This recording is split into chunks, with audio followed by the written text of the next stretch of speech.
हितेंद्र ठाकूरच भाजपला भारी पडतील आणि पालघर लोकसभेची ही निवडणूक ऐतिहासिक ठरेल, असे दोन मुद्दे आता आपण या निवडणूक विश्लेषणामध्ये पाहणार आहोत. भाजपने अहंकाराने, बालबुद्धीने आणि अभ्यासशून्य भूमिका घेऊन संपूर्ण प्रचाराचं जे काय व्यवस्थापन होतं तेच बदलवलं आणि आता भाजप अक्षरशः तोंडावर पडली आहे. भाजपला शेवटच्या क्षणापर्यंत हितेंद्र ठाकूरांना रोखायचं होतं, ते रोखता आलं नाही आणि यात भाजप कशी चुकली त्याचा तपशील आता आपण पाहणार आहोत. पहिला आणि महत्त्वाचा मुद्दा भाजपकडे असलेला अहंकार. आपण केंद्रात सत्तेत आहोत, राज्यात सत्तेत आहोत, आपण एखादा पक्ष फोडू शकतो, आपण एखादा आमदार फोडू शकतो. हा भाजपच्या नेत्यांमध्ये, मंत्र्यांमध्ये मोठा अहंकार आहे. याच अहंकारातून भाजपने पहिल्यांदा हितेंद्र ठाकूरांना अंगावर घेतलं. काय हिणवलं तर 2 खाड्यांमधला पक्ष. वसई में ही हितेंद्र ठाकूर को निपटा देंगे. हितेंद्र ठाकूर काय म्हणतात, अरे काय गाजर मुळी आहे. याचं हितेंद्र ठाकूरांनी जे उत्तर दिलंय ते अतिशय मार्मिक, अभ्यासपूर्ण आणि खरं आहे. हितेंद्र ठाकूरांनी भाजपचा अहंकार आपल्या अंगावर येतोय याचा अभ्यास केला आणि क्षणाचा विलंब न लावता हितेंद्र ठाकूर यांनी त्याला तसं चोख प्रत्युत्तर केलं. हितेंद्र ठाकूरांनी आपली सगळी ताकद ओळखून, भाजपची अडचण ओळखून, भाजपचे गुण दोष ओळखून टोकाची भूमिका घेतली आणि निवडणूक जिंकण्यासाठीच हितेंद्र ठाकूरांनी ठरवून भाजपला अंगावर घेतलंय. हे भाजपला समजलेलं नाही. अहंकारामध्ये भाजपने हितेंद्र ठाकूरांना डिवचलं, कारण भाजपकडे पालघरच्या विषयावर बोलण्यासाठी कोणता मुद्दाच नव्हता. जलजीवनमध्ये भाजप तोंडावर पडले. काल परवा विक्रमगडमध्ये जो काही रस्त्यांच्या कामाचा भ्रष्टाचार पुढे आलाय तो फार अतिशय गंभीर विषय आहे. भाजपची पालघर लोकसभेतच भ्रष्टाचारी पक्ष म्हणून प्रतिमा मलिन झाली. पालघर जिल्हा आदिवासी जिल्हा आहे.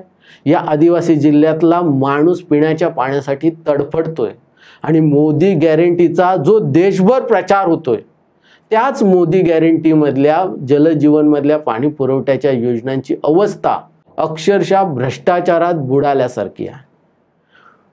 पालकमंत्री म्हणजेच रवींद्र चव्हाण जे जलजीवन मिशनच्या जिल्हा समितीचे अध्यक्ष आहेत, ते या जलजीवनमधील भ्रष्टाचारावर चकार शब्द एक ब्र बोलू शकत नाहीत. अशी भाजपची विदारक परिस्थिती आहे. आता अहंकारामध्ये भाजपने हितेंद्र ठाकूरांना अंगावर घेतलं आणि हितेंद्र ठाकूरांना आता पेलणं भाजपला कठीण जातं, कारण भाजपमध्ये अहंकार आहे. देश पातळीवर आम्ही राज्यातली सरकारं आहेत ती बदलवू शकतो, आमदार फोडू शकतो. हितेंद्र ठाकूर काय चीज आहे. हितेंद्र ठाकूर 2 खाड्यांमध्ये राहतात असं भाजपचं म्हणणं आहे, परंतु हितेंद्र ठाकूर 24 तास राजकारण नव्हे समाजकारण करणारा नेता आहे. हितेंद्र ठाकूर आज या वसई विरार महापालिकेच्या क्षेत्रामध्ये निवडणूक प्रचारासाठी फिरलेले नाहीत. त्यांनी त्यांच्या नगरसेवकांना सांगितलंय, मला मताधिक्य हवंय, जर तू मताधिक्य घेतलंस तरच नगरसेवक पदाचं तिकीट मागायला यायचं. एवढाच हितेंद्र ठाकूरांनी प्रचार केला आहे आणि त्याच्यासाठी हितेंद्र ठाकूर यांनी 35 वर्ष कष्ट घेतलेत. गल्ली बोळातला कार्यकर्ता, त्याच्या घरातली अडचण, त्याची सामाजिक अडचण, त्याची व्यावसायिक अडचण, या सगळ्या अडचणीचा दिवस रात्र विचार करून त्या कार्यकर्त्याला सांभाळून त्या कार्यकर्त्याला ताकद देण्याचं काम हितेंद्र ठाकूर या वसई विरारमध्ये करतात. पालघर ग्रामीण मधला कोणत्याही पक्षाचा कार्यकर्ता असो, हितेंद्र ठाकूर त्याला अशी मदत करतात की तो आयुष्यभर हितेंद्र ठाकूरांच्या सोबत राहील. पालघर जिल्हा आदिवासी जिल्हा आहे. अशी न मोजता येणारी आदिवासी मुलांची संख्या आहे. ज्या आदिवासी मुलांच्या शिक्षणाची समस्या हितेंद्र ठाकूर यांनी सोडवली. तीच आदिवासी मुलं आता हितेंद्र ठाकूरांच्या सोबत आहे. भाजप म्हणतं हितेंद्र ठाकूर हे 2 खाड्यांमधले नेते आहेत. ईडी, CBI, इन्कम टॅक्स यांच्या माध्यमातून एखादा आमदार फोडणं शक्य आहे, एखादा पक्ष फोडणं शक्य आहे, सरकार पाडणं शक्य आहे. परंतु लोकशाहीला अपेक्षित असल्याप्रमाणे मतदान घेण्यासाठी एक तर मतदारांकडे आपला विश्वास पाहिजे, जनाधार पाहिजे आणि प्रत्यक्ष मतदारांची आपण कामं केली पाहिजेत. यामध्ये हितेंद्र ठाकूर हे भाजपला भारी पडणार आहेत. भाजपकडे कार्यकर्त्यांचं संख्याबळ आहे, भाजपकडे निवडणुकीचं व्यवस्थापन आहे, परंतु त्याला प्रतिष्ठा नाही, लोकांच्या प्रती सन्मान नाही, त्याला विश्वास नाही. कारण भाजपचा एक कार्यकर्ता एका वॉर्डामध्ये 2000 मतं घेईल असं एका कार्यकर्त्याचं नाव भाजपला सांगता येणार नाही. आत्ता हितेंद्र ठाकूरांच्या विरोधात भाजपला संघर्ष करायचा आहे, परंतु लोकसभेची निवडणूक, लोकसभेचा उमेदवार जाहीर होईपर्यंत भाजप हितेंद्र ठाकूरांच्या सोबत होतं. म्हणजे हितेंद्र ठाकूरांच्या विरोधात जायचं नाही असं भाजपचं धोरण होतं आणि तेच भाजप आता हितेंद्र ठाकूरांना अंगावर घेऊन लोकसभा जिंकू पाहत आहे आणि त्यामुळे भाजप तोंडावर पडली आहे. भाजपचं धोरण काय? हितेंद्र ठाकूरांशी सलगी करायचं आणि आपली वेळ मारून न्यायची. भाजपचे पदाधिकारी करतात काय? तेच धोरण राबवतात आणि त्याच धोरणाचा भाग म्हणून परवा मनोज पाटील यांनी जी पत्रकार परिषद घेतली, त्या पत्रकार परिषदेमध्ये राजन नाईक उपस्थित राहू शकले नाहीत. राजन नाईक यांच्याकडे हितेंद्र ठाकूर यांच्या विरोधात वैयक्तिक टीका टिप्पणी करण्याचा नैतिक अधिकार सुद्धा राहिलेला नाहीये. असे भाजपचे पदाधिकारी आहेत. भाजप कोणत्या ताकदीने, कोणत्या तोंडाने हितेंद्र ठाकूरांच्या विरोधात आता लढणार आहे? अहंकार हा विषय आता आपण कसा भाजपच्या अंगाशी आलाय तो पाहिलाय. अभ्यासाचा अभाव. होय, भाजप हितेंद्र ठाकूरांना अंगावर घेऊन निवडणूक जिंकण्याचं धोरण अवलंबत असताना त्यात अभ्यासाचा अभाव भाजपच्या अंगी आलेला आहे. कारण भाजपने हितेंद्र ठाकूरांचा राजकीय अभ्यास केलेला नाही. आता निवडणूक प्रचार संपत असताना पालकमंत्री लोकांना विचारतायत, त्यांना का मतं पडतात, त्यांचा राजकीय प्रभाव काय, कशामुळे हितेंद्र ठाकूर राजकारणात भारी पडतात, अशा प्रश्नाची उत्तरं आत्ता पालकमंत्री शोधतायत. निवडणुकीचा प्रचार संपत आलेला आहे. हितेंद्र ठाकूर यांच्या विरोधात शेवटच्या 5 दिवसात कोणत्याही राजकीय पक्षाने जर अंगावर जाण्याची भूमिका घेतली तर त्याचा थेट फायदा हितेंद्र ठाकूर यांनाच होतो. कारण हितेंद्र ठाकूर यांचा जो काही कार्यकर्ता आहे, तो कार्यकर्ता अतिशय शांतपणाने त्यांचं काम करीत असतो. परंतु कार्यकर्त्याला शेवटच्या 4-5 दिवसात पेटवायचं असतं आणि त्या पेटवण्यासाठी हितेंद्र ठाकूरांना भावनिक मुद्दा हवा असतो. भाजपचे कार्यकर्ते, मोदींचे भक्त नाराज होतील, परंतु त्यांनी हा अनुभव खरा आहे खोटा आहे हे शिरीष चव्हाण यांना विचारावं. कारण एकमेव जाणकार असा नेता आहे शिरीष चव्हाण.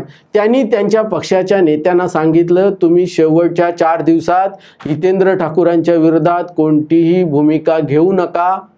कारण जर हितेंद्र ठाकूरांच्या विरोधात तुम्ही काय आरोप केलं तर हितेंद्र ठाकूर त्याला टोकाचं उत्तर देणार आणि बहुजन विकास आघाडीचा कार्यकर्ता पेटून उठणार.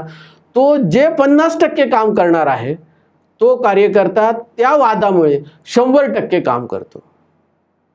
म्हणजे अभ्यास न करता हितेंद्र ठाकूरांना एक छोटासा पक्ष असं संबोधून भाजपने जी चूक केली, त्या चुकीचे परिणाम हितेंद्र ठाकूरसाठी फायद्याचे आहेत. भाजपची बालबुद्धी हा आपला तिसरा मुद्दा. अतिशय बालबुद्धीने भाजपने या लोकसभा निवडणुकीमध्ये भूमिका घेतली. काय केलंय? हितेंद्र ठाकूरांना नोटीस पाठवले. नोटीसीला हितेंद्र ठाकूरांनी कवडी मोलाची किंमत दिली नाही. परंतु ही जी घटना आहे ती घटना आता भाजपला पुसून टाकता येणार नाही आणि या प्रक्रियेतून भाजपला मागे येता येणार नाही. कारण ही जी लोकसभेची निवडणूक आहे ती ऐतिहासिक ठरणार आहे. 4 महिन्यानंतर विधानसभेच्या निवडणुका आहेत आणि 8 महिन्यानंतर महापालिकेची निवडणूक होणार आहे. हितेंद्र ठाकूरांना आता लोकसभा जिंकणं हा एकमेव मार्ग आहे आणि अशा परिस्थितीत भाजपने हितेंद्र ठाकूरांना सोयीचं राजकारण करण्यास काय केले, सवलत दिलेली आहे आणि तो बालबुद्धीचा भाजपचा प्रयत्न हितेंद्र ठाकूरांसाठी फायदेशीर ठरणार आहे. तो कसा? कारण आता भाजपच्या नेत्यांनी हितेंद्र ठाकूरांना नोटीस पाठवले. लोकसभेच्या निवडणुकीनंतर विधान परिषदेची निवडणूक होणार आहे. हितेंद्र ठाकूरांच्या मदतीशिवाय एक आमदार भाजप विधान परिषदेमध्ये पाठवू शकत नाही. त्यावेळी भाजप या नोटिसीचं काय करेल? प्रत्यक्ष विधानसभा निवडणुकीला फार वेळ आहे.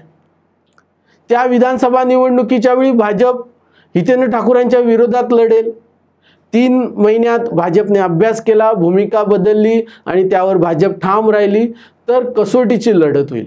निवडणूक निकालाचं आज काय सांगता येणार नाही. त्याच भूमिकेचा भाजपला महापालिकेच्या निवडणुकीत फायदा होईल. परंतु भाजप हितेंद्र ठाकूरांच्या विरोधात घेतलेल्या भूमिकेवर ठाम राहील का? तर त्याचं उत्तर आहे नाही. आज भाजपचं जे काय राजकारण सुरू आहे ते स्वबळावर नाही. ईडी, सीबीआय, इन्कम टॅक्स या शासकीय आस्थापनाच्या माध्यमातून भाजप सत्तेच्या समीकरणाचं राजकारण करू शकलं. परंतु भविष्यात भाजपला इतर पक्ष संघटनांना सोबत घेऊन या ईडी, सीबीआय, इन्कम टॅक्सच्या ताकदीवर राजकारण करणं कठीण जाणार आहे.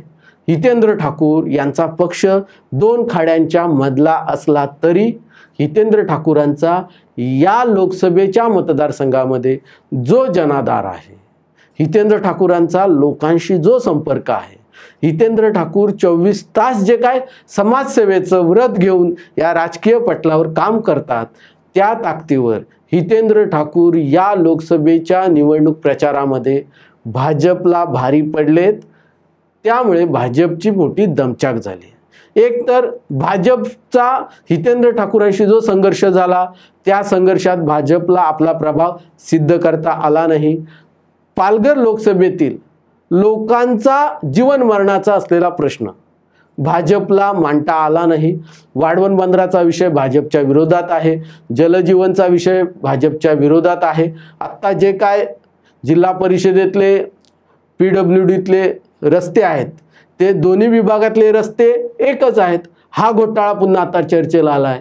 भाजपची पालघर लोकसभेमध्ये एक भ्रष्टाचाराला संरक्षण देणारा पक्ष म्हणून प्रतिमा निर्माण झालेली आहे. आत्ता हितेंद्र ठाकूरांच्या विरोधात पत्रकार परिषद घेऊन ते झेडझेडची वसुली करतात म्हणून भाजप बोलते. गेल्या 2.5 वर्षात याच वसई विरार महापालिकेवर नियंत्रण कुणाचं आहे? कोणाचं सरकार आहे? मग हेच नेते का बोलू शकले नाहीत? कारण भ्रष्टाचाराच्या मुद्द्यात, वसुलीच्या मुद्द्यात हमाम में सब नंगे अशी परिस्थिती आहे. भाजपच्या हातात नवीन कोणता मुद्दा नाही आणि निवडणूक जिंकण्यासाठी जो काही जनाधार लागतो तो जनाधार निर्माण करण्याची भूमिका भाजपने घेतली नाही. कार्यकर्ते निर्माण केले नाहीत. उत्तम कुमार, राजन नाईक असे भाजपचे वरच्या पदावरचे नेते आहेत ज्यांना स्वतःच्या नावावर 2000 मतं मिळणार नाहीत आणि अशा लोकांच्या हातात निवडणूक प्रचाराची धुरा देऊन भाजप या पालघर लोकसभा मतदारसंघातून लीड घेण्याची स्वप्न पाहतंय.